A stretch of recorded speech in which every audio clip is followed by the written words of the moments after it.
وش السيطر دعموه الذمية وحاد معاهم عائلة سخنة بالجار كويتي قوم العقال السعودية وداروا ربط اليوم عزيز الكبار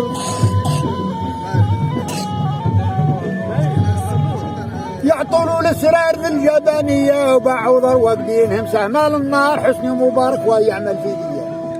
عن قناة السويس عقبولة حبار ما قالش محال ما نعمل فيها ونعقب جيش العدو اللي هو جار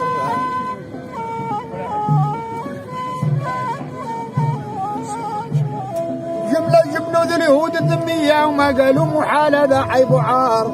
ما شافوهم ولاة العراقية وتحت القصف قوية جملة بالنار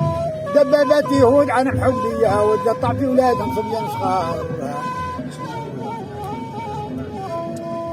طيارات يهود عنهم حربية بقنا بالرعاد هدنا في الأسوار وصواريخ في زمين البحرية والعراق الليل منها عاد نهار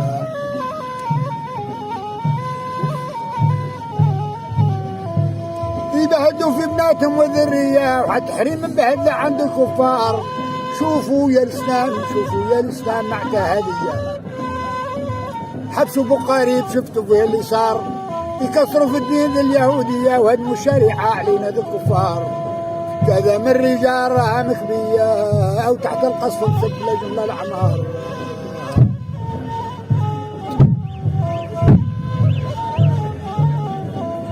والعلماء يفتوا في هذه قالوا هدوا ذا جهدوا في الكفار وين رجال النيف واهل الازميه اهل القيله ذو ذريه المختار الى ما نفتوش ليهم في ديا الدين تهدك ما بقى فيكم تجبار انصر يا ربي اولاد العربيه واللي راه اليوم ناطح وسط النار انصرهم يا رب يا عالي العليا ويسلك القارقه في وسط بحار انصرهم على اليهود الغربيه الامريكان ورفاقته ويقضوا تخسار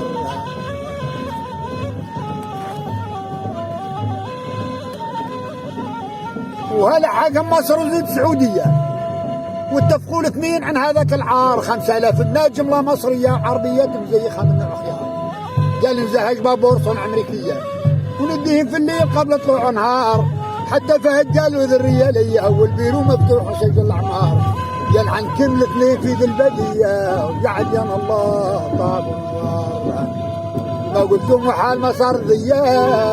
وتبقى في التاريخ مكتوبة بسطار والصلاة على أحمد في ضبطية ومحمد شجيعنا يوم الحصار.